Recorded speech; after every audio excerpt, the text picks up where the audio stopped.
Hello everyone, I'm Jesus and welcome to the next episode of The Road to Old School MTG. In this video, I have round 2 of the Goblin Hero Cup Old School Atlantic Tournament held at Dave's Time Warp in Cedar Grove, New Jersey. This is the first charity event hosted by the Old School community here. Around 23 players attended and the group stages was 5 rounds. After that, we went to semifinals and then the finals, and hopefully the finals will be commentated by Timmy Talks. So before anything else, I want to start with my deck pick. So I took a similar build to this, very similar to another tournament, Hydra Tilt, on April, towards the end of April, and that tournament, no proxies allowed. So my mana base was different because I do not have any red producing dual lands. But after that tournament, I tapped 8 on that one, so I got 8th place. Now this is my second iteration of this deck, which the main deck is the non-land cards are basically practically the same. A couple differences here and there, maybe. Actually, a couple differences, but for the most part, it's almost the same. The mana base is the thing that's the most different because, as I said, I had no red producing lands in the other one. I think maybe I borrowed a couple of volcanic islands.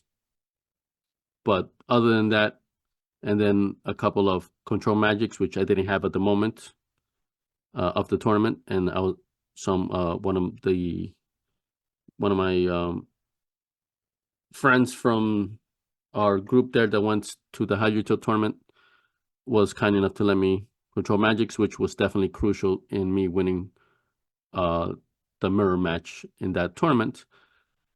So with just those changes is what so regarding those changes from that deck to this one, as I said, more red producing lands because fireballs were very crucial in the Hydro Tilt event, and I just wanted them to always be available to me by having more red producing dual lands. So first, discussing the proxy ruling for Time Warp. So we are proxy friendly, which gives me the ability to try this new mana base, which normally I would not be able to do because most old school tournaments are not proxy friendly. So we differentiate ourselves in this manner, and which I think is positive for 2 things. Number one, it kind of takes away the gatekeeping aspect of old school. Just by its very nature, old school is very in a very expensive format. One of the most expensive ways to play Magic. So this kind of makes it so those who would be interested in old school but would not otherwise feel they could participate or compete. So this kind of lets more people participate. Number 2, which I fall into this camp, it lets players who have every intention of buying these cards try things out first, seeing how they like it before they commit to purchasing the real cards.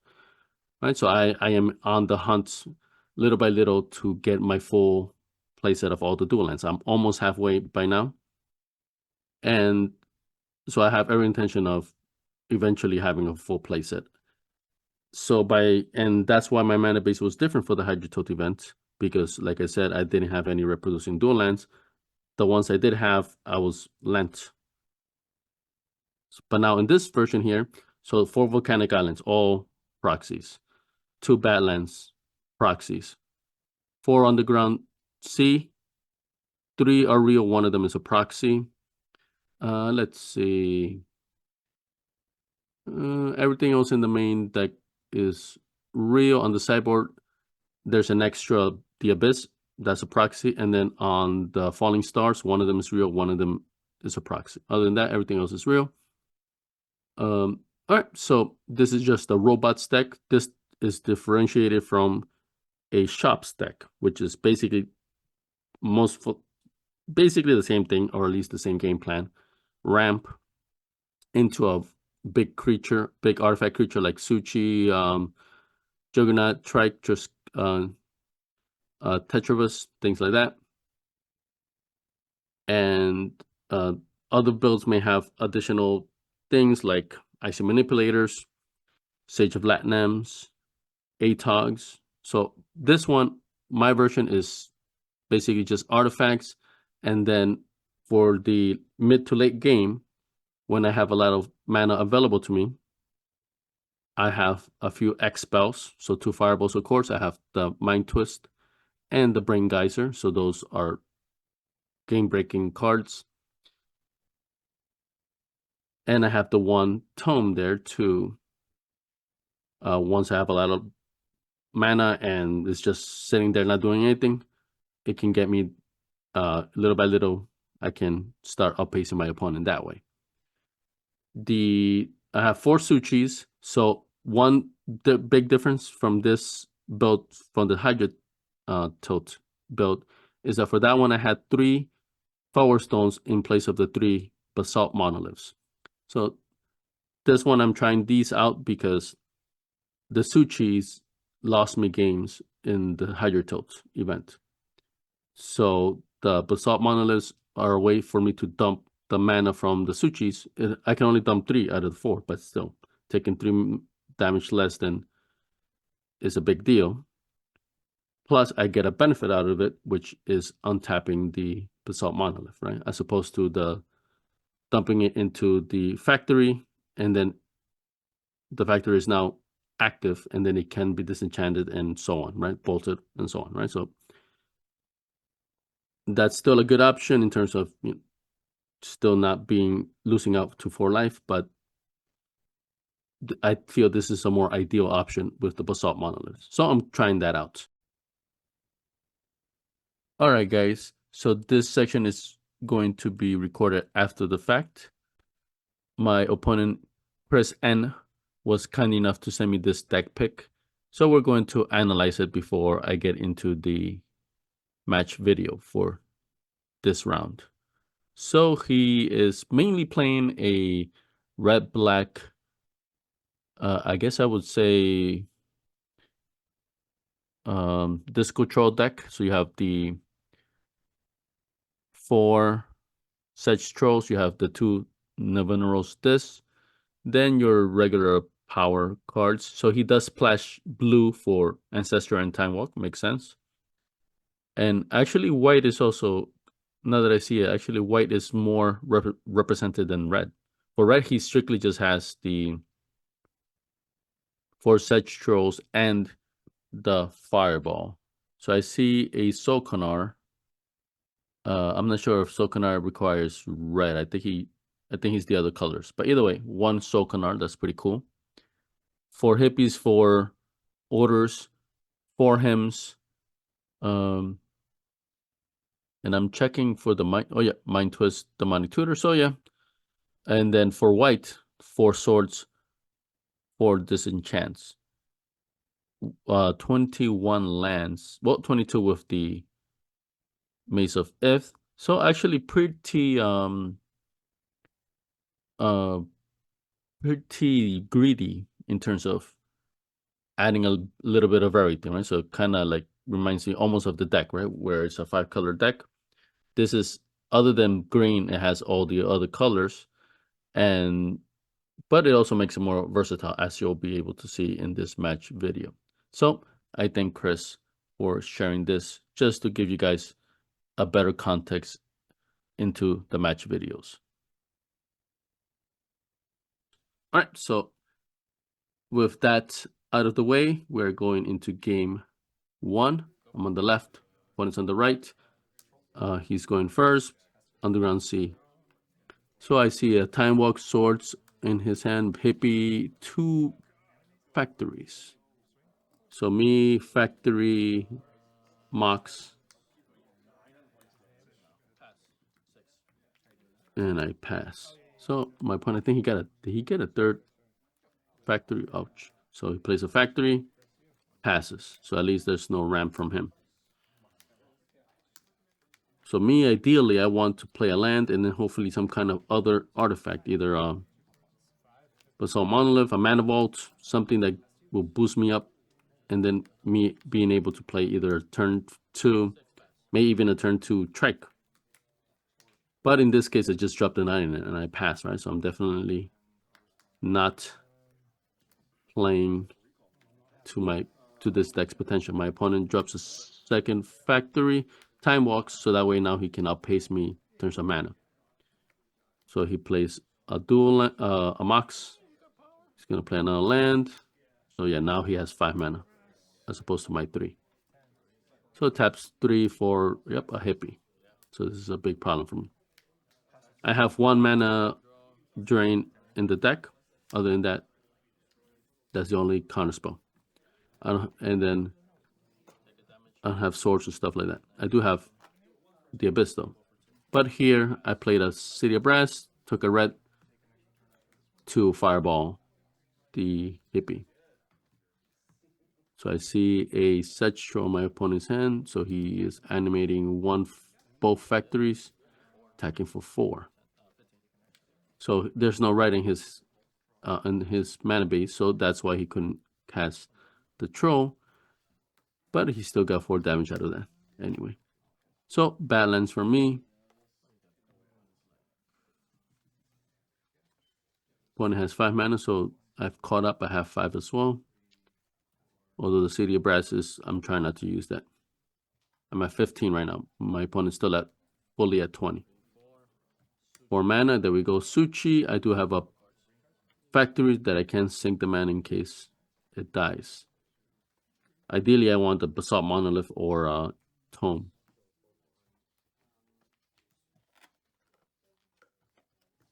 One has white, so he could disenchant. Also see a disc, so he disenchants.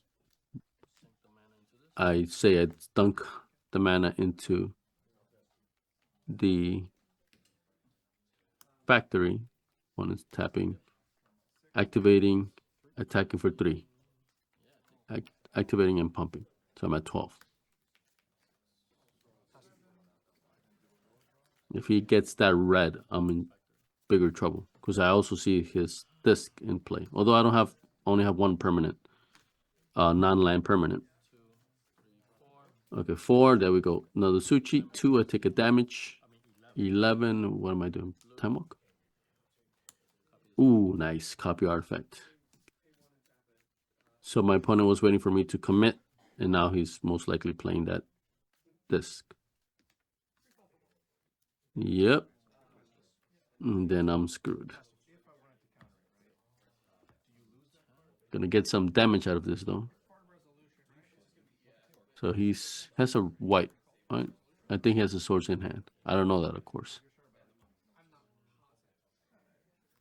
There's a ice cream truck passing by. I don't know if you guys can hear the sound. All right, I'm animating both. He swords 1. I gained a life because since the Sushi doesn't go to a graveyard, I don't get the mana burn from it. So I just gained 4 life. I'm at 15. Opponent will take 4, 8 damage. So he's at 12. So I'm at 15. So he's at 12. So now I'm up ahead, at least when it comes to life.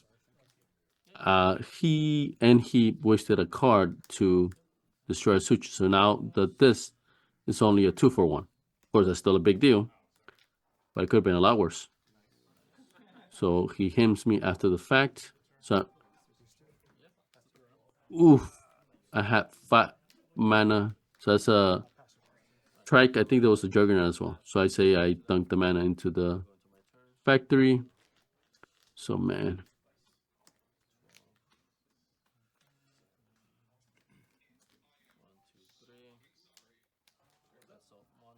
All right, Basalt Monolith. But that's it. So my opponent's gonna attack, or at least he can. Attack for 4 or just for 2 and then pumps for 3. Let's see. Ooh, he has a second hippie in hand. All right.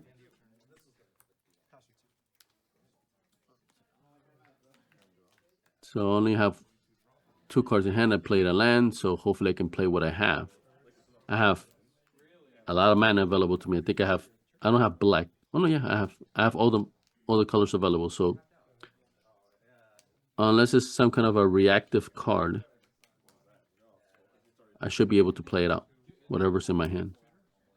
So that way I don't lose it to the hippie. Opponent's at 12, I'm at 15.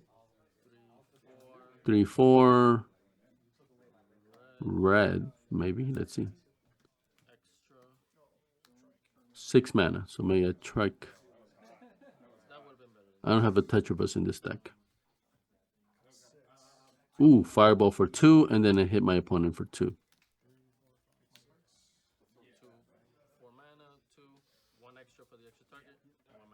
Yeah. And then I wanted to keep the factories open, available to block his own factories. So I got rid of so both times I got rid of the thing with the Fireball. 3, 4, 5, 6, 7, 8. I was just counting the mana to see if I could have just hit him straight to the face, but that would have been only a Fireball for 8. So it wouldn't have won me the game. So he casts a Sedge. I just drew and passed. Ooh, I see a Mace of F in his hand, which could come in handy. He can now attack with the factories. Whatever I block, he can mace. Okay, so he's fully played his hand. All right, draw.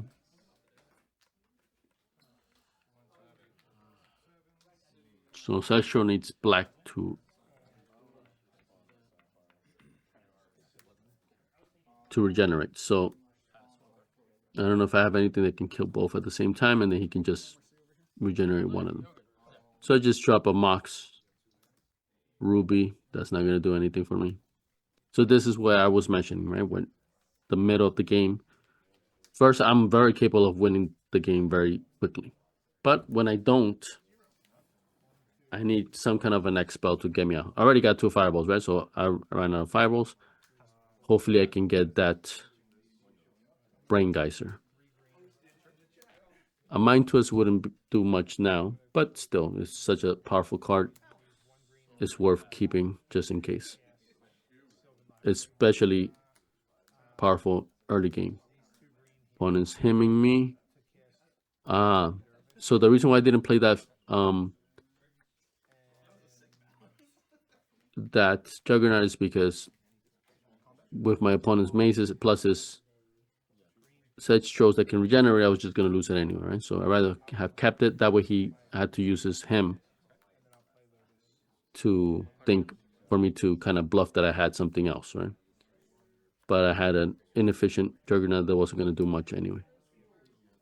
All right, so he's attacking for 6. I'm at 15. He's at 8.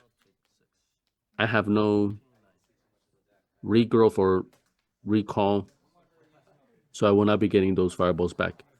I was contemplating, initially I wanted to put 3 fireballs. I wanted to put an extra one, but I just couldn't make it fit. But you see, in this case, having that hold for that 3rd one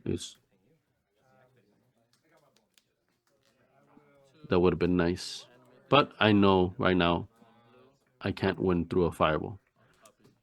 Okay, so I'm just putting out more defenses here because I'm just getting dud cards. I animate a factory just so I can copy artifact it. That way I can block with the factories and then pump them up so they don't die to the Sedge Trolls or to other factories.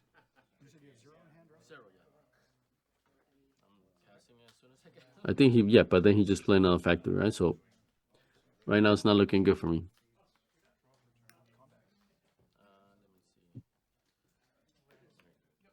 So here the main thing is I just petered out.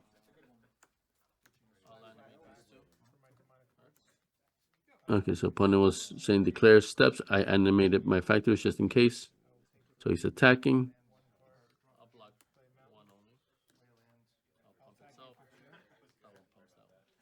So I think I'm blocking only one, pumping it up and then pumping it again. And then here I'm telling my opponent, oh, well, you can regenerate if you want, because that's the one that got blocked. And then I'm taking 3 from the unblocked one. Right, so, because my opponent mentioned that this is his first old school event. So, I just wasn't sure how knowledgeable he was with the format. But he was very not knowledgeable. So it was kind of a bluff. So he needed that extra mana because he hit me exactly for 6 right now with that fireball. If he had regenerated, he couldn't have hit me for 6. He could have only hit me for 5, which would have kept me alive. I was already in dire straits. Very, very unlikely for me to have won that game anyway, right? But still, it was possible. But my opponent played it correctly. So now going into game 2, my opponent took a mulligan. Since I lost, I will be going first. I don't believe I took a mulligan. So underground C, but once again, slow start. Because I know if I would have probably played any ramp, especially against black with their discard. Ouch, very powerful first turn. So compare his turn to mine. Just did underground C, he did Scrubland, Mox, Black Lotus, popping for a hippie. Turn 1 hippie. So I played a island, so I'm already mixing my cards up because I know I'm going to get hit for 2. So this is not good. So that's why that hippie is super strong in old school. Even if like you get 2 for 1 and I respond with a swords or something, if they don't have that in their opening hand or draw into it, round 1, things start happening. So good. I think I top decked something, but I got that red to fireball. So I've been fireballing those hippies, but he got me for 1 and he discarded a Suchi. So I have 3 mana now. Next time would have 4. That Suchi could have been there. So opponent, I see a demonic tutor. So he must have put in those divine offerings in the sideboard. Spirit Link also probably sideboard, and then swords. I know he has swords game 1.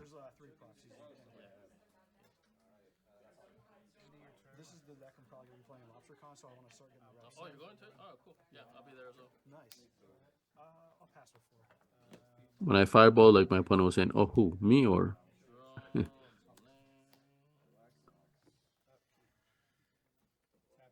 Right, so I did get that land, and I could have done a Suchi here. May I still do? Let's see. So tap 3 for a Basalt Monolith. Now I tap 4. Okay, so that's good. And now I don't have a factory, so if my opponent had destroyed my Suchi, I would have gotten the hit for 4 mana burn. So he divine offerings the mana ball, which I was very surprised by. So I guess he does want me to ramp, of course. But that's the reason why he had a Spirit Link ready. And I'm just double checking the card sleeves because without meaning to, I've taken cards from other people and then they've taken cards from me. But if it's we're playing the same color sleeves. Right, so I attack. He doesn't block because he's just gonna get the life back.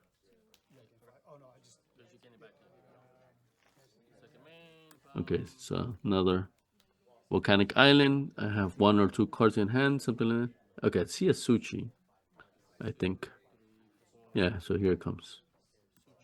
All right, and I'm not sure what I have as my final card. So here my opponent responds. Ooh, and I'm gonna take. Oh no, I do not take mana burn because only when the Suchi goes to the graveyard do I get that 4 mana. So I just gain the life. So I just gain 4 right there. Opponent plays a City of Brass, animating, attacking.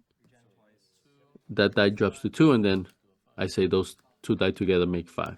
So I'm back to 20. And then opponent plays the demonic tutor that he's had. So I was saying, whoa, that was fast. And then he said he cut straight to the card that he needed. And he's looked up an ancestral recall. No, I cut exactly to the card I wanted. Oh, okay. With the red and two floating. Yeah, okay. Takes the damage. So playing the old standard demonic tutor into an ancestral.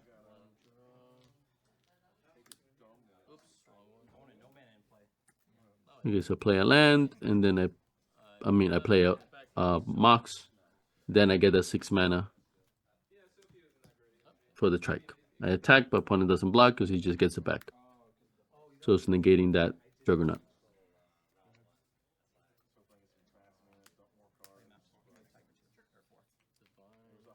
Ooh, Divine Offering. So he takes 3, I ping him for 3, but he's going to gain 6, so he nets 3 life.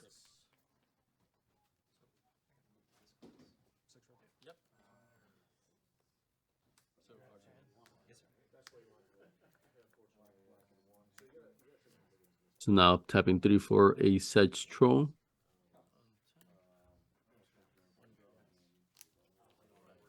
So I play a factory, attack, no blocks, gain life back. So I'm not making any progress with that. But yeah, it's not much is happening here. Ooh, order. So I had the trike right before this. But of course, my opponent knows his own deck. He knows he has to get rid of that trike before he can play these weenies. Or at least ideally, that's what you want to do, and that's what he did. So more lands. So here I have, well, let's see, 1, 2, 3, 4, 5, 6, 7 mana open. So he destroyed my basalt mana. That would have been 10 mana. So I've used 1 fireball. I could have another one, but my opponent's over past 20 life anyway. So I'm the one in trouble. So it's attacking. The Juggernaut always has to attack, so I cannot use it for defense.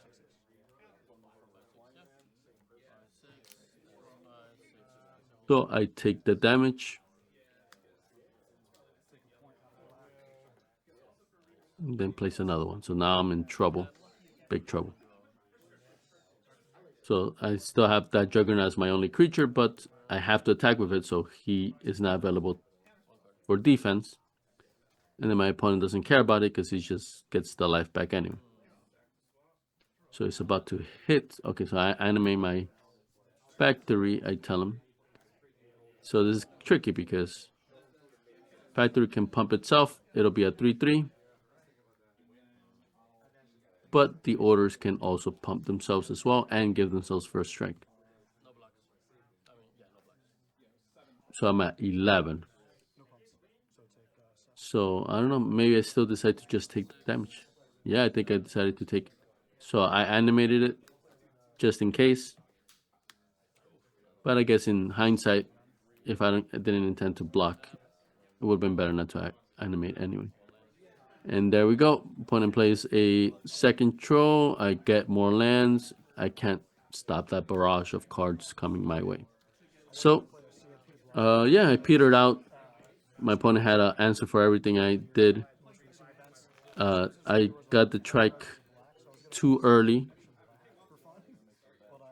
He got his weenies after the trike was already destroyed. I don't think he was holding them back, or maybe he was. But if he was, then that just means more credit to my opponent. All right, so now let's go back to my deck pick here. So this is round 2. I lost this one 0-2, right? So no wins for this one.